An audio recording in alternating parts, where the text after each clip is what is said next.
былай орналасса, онда бізде норма деген сөз. Мысалға, мынау жүректің ұшы деп санасаңыздар, яғни 0 мен 90 градустың аралығында жатса, яғни бұл бізде уже норма деген сөз. Норманың өзі жаңа айтып кеткенде левограмма, нормограмма, правограмма деп бөлінеді.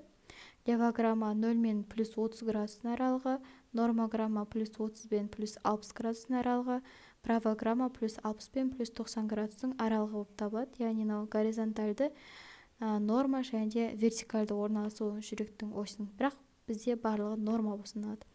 Ал если енді жүректің осі былай қарай жылжып кетсе, 0 мен минус 90 градустың аралығында, мысалы, жүректің ұшы мына жаққа қарай кетіп қалса, онда бұл бізде жүректің электрлік осінің солға ауытқуы деп аталады.